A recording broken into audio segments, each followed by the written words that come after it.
Halo adik-adik semua. Kali ini kita akan membahas tentang bagaimana terjadinya hujan.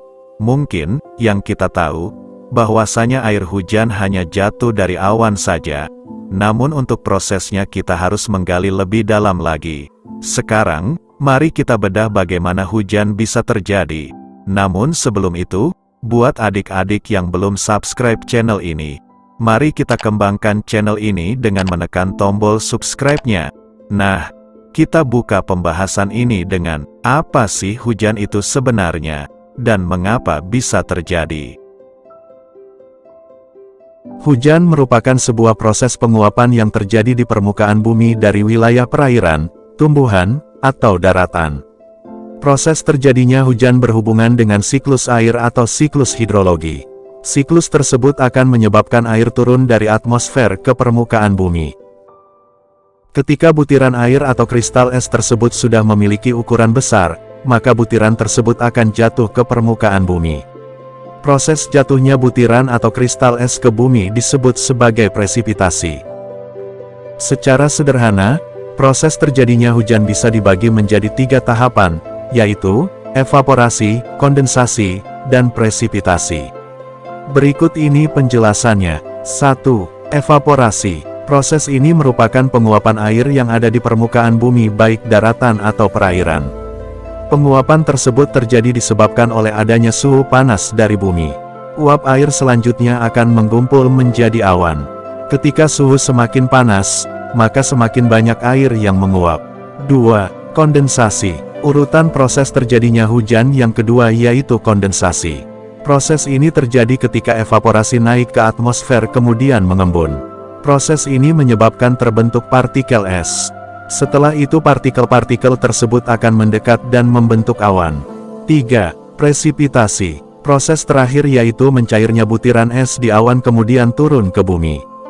Awan yang sudah terlalu berat tidak lagi bisa menahan air, sehingga turunlah hujan. Air hujan yang turun ke muka bumi, ternyata memiliki beberapa jenis. Berikut ini jenis-jenis hujan berdasarkan proses terjadinya. 1. Hujan konvektif. Hujan ini biasanya terjadi pada musim kering. Hujan konvektif juga sering disebut sebagai hujan zenital. Hujan ini terjadi karena permukaan tanah mengalami pemanasan sehingga menyebabkan kerapatan udara berkurang.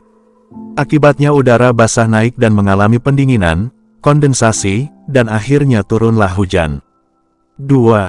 Hujan siklonik. Hujan ini berlangsung dalam waktu yang lama namun tidak lebat. Proses terjadinya hujan ini karena udara panas bertemu dengan udara dingin dan menyebabkan udara panas bergerak. Udara yang bergerak kemudian mengalami pendinginan dan terjadi kondensasi, hingga akhirnya menyebabkan hujan. 3. Hujan orografis. Hujan ini terjadi ketika udara lembab tertiup angin dan melintasi pegunungan naik dan mengalami pendinginan. Setelah itu terjadi pembentukan awan dan turun hujan. Intensitas hujan ini biasanya cenderung lebih besar dibandingkan ketebalan lapisan udara lembab di atmosfer. Udara tersebut bergerak ke tempat yang memiliki ketinggian lebih tinggi. 4. Hujan konvergensi. Hujan ini terjadi karena adanya pertemuan dua massa udara tebal dan besar. Selanjutnya udara akan naik dan mengakibatkan terbentuknya awan, lalu turunlah hujan. Demikian penjelasan tentang proses terjadinya hujan beserta jenis-jenis hujan yang bisa kita pahami bersama. Air hujan tersebut nantinya akan mengalir ke seluruh permukaan bumi dan kembali mengalami siklus air.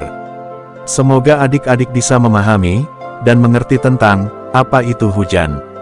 Terima kasih telah berpartisipasi menonton video ini. Dan jika adik-adik suka dengan video ini, jangan lupa untuk subscribe, komen dan tekan lonceng, agar adik-adik bisa terus mendapatkan notifikasi video terbaru dari kami. Terima kasih.